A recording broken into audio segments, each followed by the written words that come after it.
गजाननं भूतिगणादिसेवितं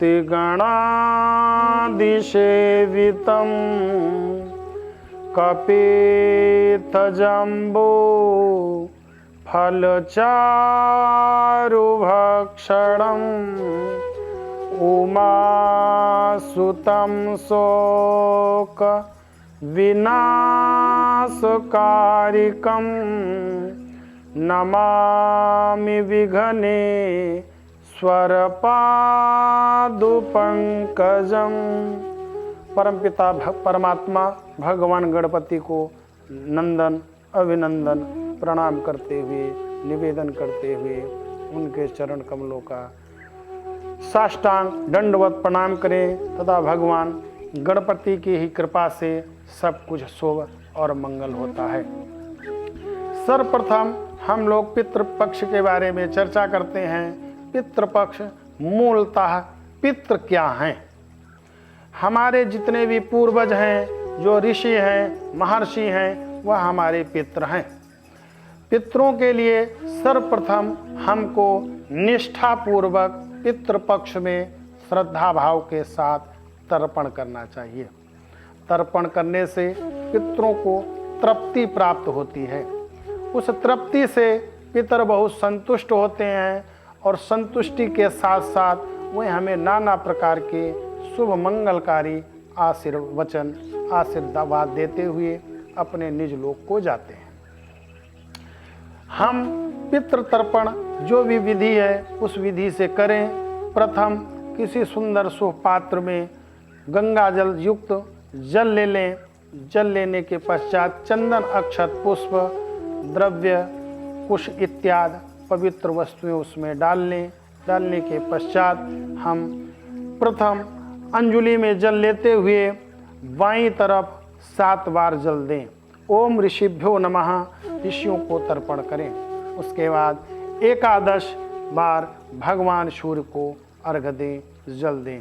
ओम सूर्याय नमः, यह भगवान को सूर्य का मंत्र ना आता हो तो ओम नमः शिवाय बोल के 11 बार भगवान शिव को जल समर्पित करें। उसके बाद पुनः दक्षिण बाहु में ओम पितृदेवताभ्यो नमः तर्पयामि। पितृदेवता को 11 या 16 बार जल दें। जल देने के पश्चात उस पवित्र जल को स्वच्छ वृक्ष में डाल दें। डालने के पश्चात शुद्ध पवित्र भोजन भगवान गणपति आदि सभी देवी देवता जो आपके इष्ट देवी देवता हैं उनका भोग लगाएं। भोग लगाने के पश्चात पितरों के लिए एक पवित्र थाल में भोजन निकाल दें।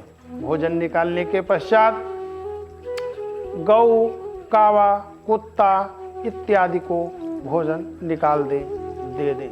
उसके पश्चात कन्या गरीब ब्राह्मण या गौ जो भी आपके पास उपलब्ध है, गरीब लोग उपलब्ध हैं, उनको संतुष्टि पूर्वक भोजन कराएं।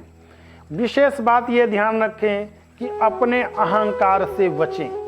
जब आप किसी को भोजन कराते हैं तो यह आप मन में भावना रखें कि हम सबको भोजन करा रहे हैं, नहीं तो उसका फल आपको प्राप्त नहीं होगा।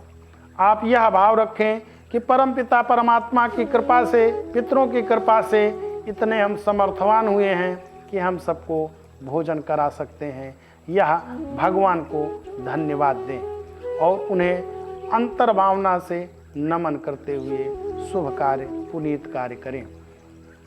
वस्त्र द्रव्य इत्यादि जो भी संभव हो कन्या ब्राह्मण गरीब लोगों को दान करें। दान करने के पश्चात शुभ मंगलकारी वृक्षों का रोपण जरूर करें, क्योंकि जो भी पितर आते हैं वह वृक्षों पर निवास करते हैं, वृक्षों पर वास करते हैं। इसलिए हम जब अपना स्वच्छ मंगलकारी वृक्ष लगाते हैं तो उस पर हमारे पितर आते हैं और निवास करते हैं, बहुत ही संतुष्ट होते हैं, प्रसन्न होते हैं कि हमारे जो कुल के लोग हैं वह वंश परंपरा बढ़ाने के लिए हमारे लिए उत्तम वृक्ष का रोपण किए हैं।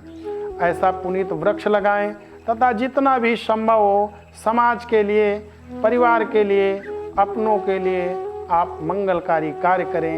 यह कार्य आपको नाना प्रकार के यश, कीर्ति, धन वैभव देने वाला होगा। हरि ओम तत्सत, हरि ओम तत्सत, हरि ओम।